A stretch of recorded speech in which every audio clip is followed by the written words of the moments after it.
After a first league win of 2019 last Saturday, Dulwich Hamlet are back at Champion Hill again today, looking to follow that up with 3 points against Hemel Hempstead Town. The hosts begin the day 5 points above Hungerford in the drop zone and looking to build on that excellent win over Welling United last Saturday.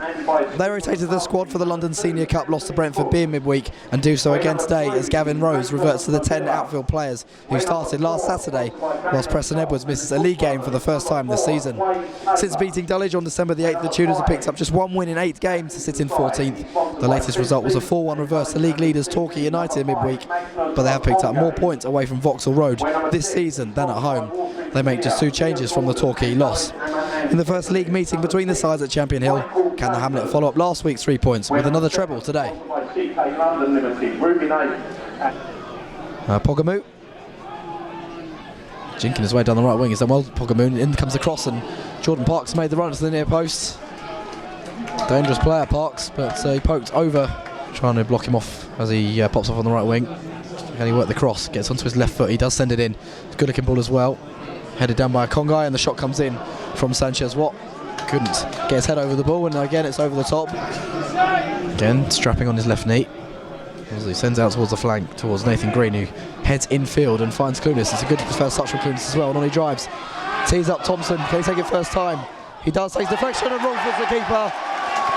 Dan Thompson with a lucky break gives Dulwich the lead. His first home goal for the club inside 5 minutes. Dulwich with the first goal of this game. Congo with a free kick. Nathan Green headed inside and Clunas took it on. Excellent first touch. And to his right, Thompson just peeled off his man to receive the pass from Clunas. His shot was going wide. I think took a deflection off the defender, which completely wrong-footed Laurie Walker. Nothing he could have done about that. Dulwich have an early lead in this one. Park's usually good with these deliveries. What can he find here? Green tries to get up. It was helped on by a Hemel man.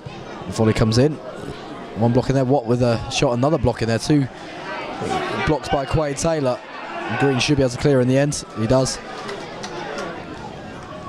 Cook under pressure, can't hook it clear.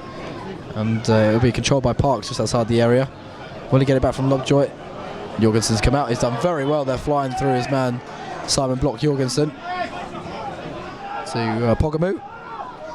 Clearance downfield, only finds ahead of Chambers. Watt. Cotter.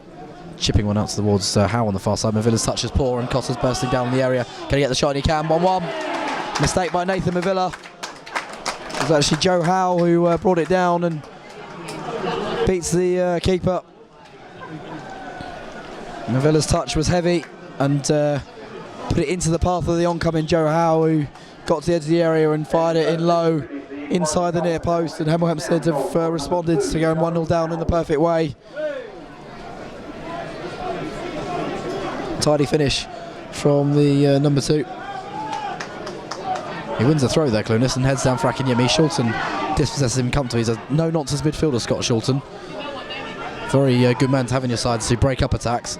Watt taking on Chambers down the Hemel left, supported.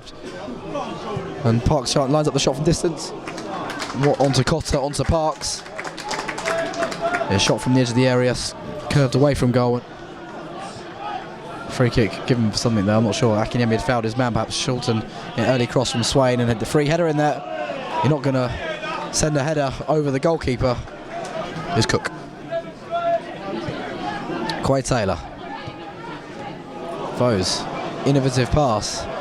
It bobbles that reached him. He absolutely shanked it. It still reached Mavilla. It wasn't the ball he was looking for. Knew he was over his shoulder clearly. Here's Sanchez Watt trying to bring it down. Running at Congo. This is dangerous for Dulwich. Can he beat Magnus Congo? No, he can't. Parks and lines up the shot. Excellent second goal. Outstanding goal by Jordan Parks. And after being 1-0 down, Hemel Hempstead have turned it around. And he scores against Dulwich for the 2nd time this season. And it's another sublime effort to go in the Jordan Parks catalogue. Looked dangerous for Dulwich when Watt was running at Congai. The Dulwich captain put in a good challenge, but the ball ran free. And Parks from just outside the area opened up his body and curled one into the top corner despite the big frame of Jorgensen. It's a fine finish. Hemel Hempstead have the lead for the first time in this game. Green dispossessed. Hemel look a bit quicker getting to the ball so far. Parks controlling as brings it forward from midfield and then goes to lob it. That's unbelievable. Oh my word! Jordan Parks has just bettered his effort from 2 minutes ago. He's brought down the ball, juggled it twice and then volleyed it over Jorgensen, who was off his goal line. That might just be the best goal we see at Champion Hill this season. Well, outstanding goal. He's a real talent, Parks. He brought down that long ball, a couple of keepy-uppies. Without breaking stride, lobs Jorgensen.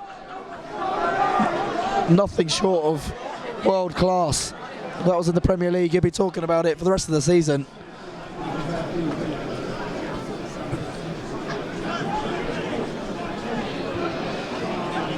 Vose on towards Akinyemi. Ball's come Clunis's way. On to Akinyemi again. Thompson's ahead of him. Akinyemi will drive on the defence himself. Bullish player Akinyemi. Was he blocked off illegally there? Ball might deflect through. Thompson's there. Got a score. Does. 3-2. Dan Thompson's on the score sheet again.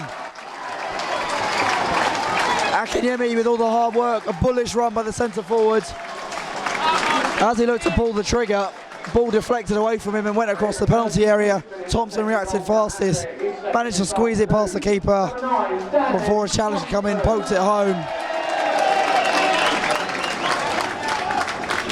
Wow, what an exciting first half. Thompson at the double. And it's 3-2.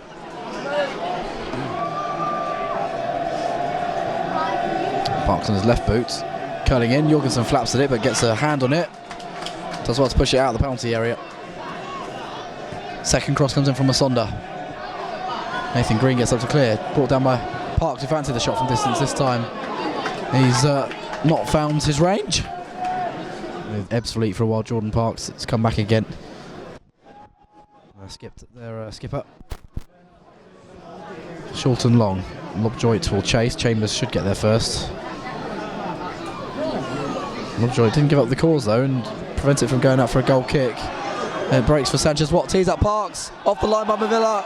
Second one comes in. Mavilla again off the line. Two great blocks, Nathan Mavilla, and that could be very crucial in this game. First shot blocked to deny Parks, and then it was Cavan Cotter who had the second one, and again Mavilla blocked it. There were two men there. A Congai is very good at finding bottom corners. Crowd holds its breath. It was just wider than near post. It was a perfect height from Jordan Parks, and Jorgensen looked across a little bit nervously for a moment, I think. And Villa out to Vose on the left wing again. Green's down the line for him. Short pass onside, Nathan Green. Digs out across. It's a good looking ball as well, and getting up there was Dan Thompson. Couldn't keep his header down. Dulwich benefiting. Cook delivers. And coming in was a Congai. Met it well from about 16 yards out. Real firm header from the Dulwich captain, but over the crossbar just. Lets out a roar of frustration. That was Nathan Mavilla. There's a lot of bodies on this left-hand side of the field at the moment. Mavilla being forced to go backwards for the time being. Vose is there again. Laswell's come across him and loses out. And it's Watts. He's got Lobjoit ahead of him and they're breaking forward. It's Parks on the left-hand side. He can drive towards the area. Can he seal the game? The shot is straight at Jorgensen. It's a tame effort in the end from Parks. And Dominic Vose is a lucky man. And were to score. 10 minutes to go. Find a winner. Could be a real great last 10 minutes on our hands. Cook's ready. Sends it in. Good looking ball. Headed on. Saved at the far post. I think it was Chambers who got his head on that, and Laurie Walker flying to his left has palmed it away for the corner. Excellent cross from Cook, as you'd expect from him. I think it was Chambers who got in there. Does well to sprint the corner, Magnus Congai, and then tries to clear, but that's tame as well. Parks across to Howe. Can he seal it? Joe Howe one-on-one with the keeper. Being forced backwards, Jorgensen. Still Howe in the end. Could have teed up a teammate and tried to bend it around Jorgensen. A wall to get around. Wider than near post. Cook. Off the shoulder takes away from Amu and goes long, which Sheriff will chase it down against Ward. He's quicker than him. That's a really heroic challenge because he slid in, and Sheriff, if it got past him, there was sorely going to go down. It would have been a penalty. Every outfield player this half of the field. Clunis going long again towards the area. Taylor heads up, helps on. Chambers Came across him, gets to the byline. Sends in the cross shots of handball. Corner only. Chambers is furious. He's given a penalty, is he? Penalty has been awarded. Well, he's changed his mind, the referee. He gave a corner at first. The referee has changed his mind. That's a controversial call by the referee. Chambers ran over to him. He gave the corner and then seemed to change his mind. Well, what a moment.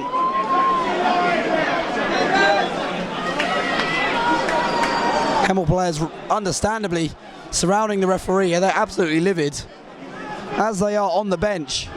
Scott Shulton goes over to say some words to him, tries to get in his ear. Pressure as the clock ticks into the 90th minute. Came off the bench last week to score. Scores again! Dakari Sheriff makes it 3-3. It might have been controversial, the penalty was awarded, but Sheriff makes sure he converts. Second league goal in as many matches for him.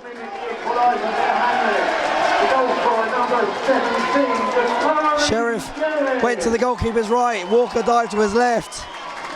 Calmly dispatched. I think Walker's been yellow carded as well for saying something to the referee.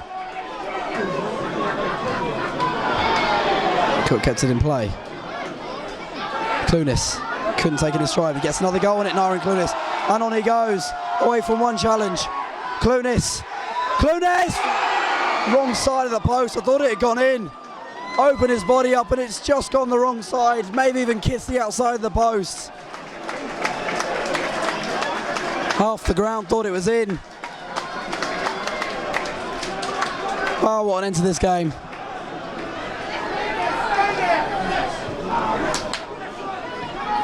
The game that ebbed and flowed today, did you think you got your just rewards at the end? Overall, I think, yeah, we did. Disappointing first half. We haven't played like that for weeks, with no energy, no character and commitment. The players in the dressing room, if they work really hard, if they're committed, we're good enough for this level. If we don't, we're not good enough for this level. I think the first half showed that. It showed that if we play half cock, 50%, 60%, which I don't understand in front of 2,000, 3,000 supporters. Only them as human beings can answer that question. I don't understand that, but we're not good enough to do that. I think from our first half, we gave away some sloppy goals, even though they were two great finishes. It was our own fault. So I think the second half, I think it was all over them. We got back on it. I think we came away from the things that we've been doing well recently in the first half.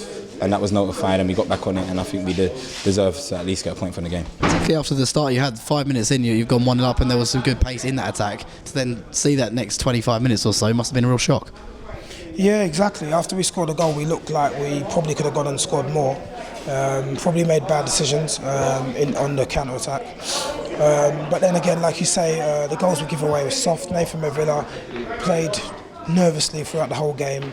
And they probably fed off his energy of nervousness, and in the end he gives them a goal really basically from nowhere, and then the two goals from Parks. He scored 3 now against us this season. To be fair, all 3 have been good, but Cookie knows him very well and would known he should have got out to the shot earlier. The second one from Parks, the third goal, Nathan Green had good enough possession to look after the ball, got rid of it. We don't get enough time to adjust, and he hits it really well. So yeah, just really bad play from us. But the first half was, if we play anywhere near that again, it'd be. I'd hope we never play to that level again. It was quite embarrassing, to be honest. Was it a good reality check of that first half performance, given the way we played the last few weeks? I think it is definitely. I think we just need to realise we can't get ahead of ourselves. We need to definitely just stick to the basics, and then our game will shine through in the end. And I think we just did stick to the basics in the second half, and then we put them under a lot of pressure, and I think we deserve to get a goal. Bit of credit though for the fact they did manage to get themselves a goal straight away and sort of hang in there and get through to the break. Yeah, I suppose so. What did you make of the penalty? Did you think that it wasn't going to get given at first? It was a bit of a strange one. No, it hit his hand in the box, so it's a penalty. But we don't get anything. normally. So we'll take that. Whether that might have been harsh on the opposition, so be it. Because we've had a lot of decisions this season that we never seem to get. So I'm not in the slightest concerned about that at all. Takari showed great maturity to take that penalty. Obviously, with no Ash on the field, it would have maybe expected someone like Anthony Cook with a lot of experience to take it, but great credit to the young man. Yeah, 100%. I think Takari is a goal scorer. I think he's shown that since he's been there. He showed a lot of composure. And sometimes, you know, he showed that feeling of being a big game player. He's 3'2", he's 20 years of age, we've got all the pressure on him, and he wanted it. And that sometimes shows you about football players. Some people shy away from those challenges, and he wanted it, you know. So credit to him. You know, it could have gone wrong, but you know, he put himself in the line. As you say, he showed a lot of maturity, so well done. There's a real doggedness to stay in the game as well. Heads might have dropped 6 weeks ago. Yeah, possibly, but I just think it's now we've got that in the changing room now. We know not to give up, and we know we need to do the ugly things first. And I think today was a reality check. In the first half, we didn't do the ugly things. That we didn't close down the ball quickly enough, didn't hold it up well. The service wasn't good enough, and we're 3-1 down. So on the balance of things, it is good to get a point when you're 3-1 down. And also nice to see Dan get his first 2 goals at Champion Hill. He's worked hard over the last few weeks and gets his just rewards today. Yeah, definitely. I thought he done well. He worked hard. The service into him wasn't great today. We didn't cross the ball as much as we could have today. So he fed off a bit of scraps, but the 2 goals he scored, I thought he done well. One was a deflection, and the second one I thought he took well. So yeah, fair play to Dan. He does always work hard. He is honest, and he'll take the knock. So well done. I know you've played with Jordan Parks in the past during your absolute time. Do you have to just sit back and applause moments like that sometimes? He's got that in his locker, and we're aware of his quality. I think everyone in this league is aware of his quality. And the second goal was unbelievable vision from him, and it's a good finish. And the first one, when it dropped to him, it was another great finish. So yeah, applauded to Parksy there for his finishes, but there's things we could have done to stop that from happening. So we're disappointed, and we'll look over them things, and hopefully they don't happen again. We've told the players and praised them on how hard they've worked in recent weeks. The last 3-4 weeks they've worked ridiculously hard for each other, and we've gained points. Well, we might not have gained points before. Maybe thought we were better than what we were now because we'd won a few games and turned up and thought we were better than what we were, and we can't do that. We can't afford to do that. We have to understand that we have to graft for each other as a team, and we have to earn every single point that we go for, you know. So hopefully that's a warning lesson that we've come away with a point. There's people in and around us have won games today, so really if we wasn't so negative and laid back in our approach, we wouldn't have been, you know, so far down the league today. So we have to make sure we don't make no more errors like that, and always have the positive attitude. The goals are starting to return for the side. 3 today, 2 last week, 1 against Chelmsford as well. They're starting to come again. Yeah, no, we're putting teams under pressure, and when you put teams under pressure in this league, that's what it's about. Chances will come, and it depends. If you get the ball in the box, there's a chance. And I think that's what we didn't do. Like, we played well in games before and not put the ball, put the keeper under pressure enough. And I think today, and in most recent weeks, we're starting to understand that, and goals are coming.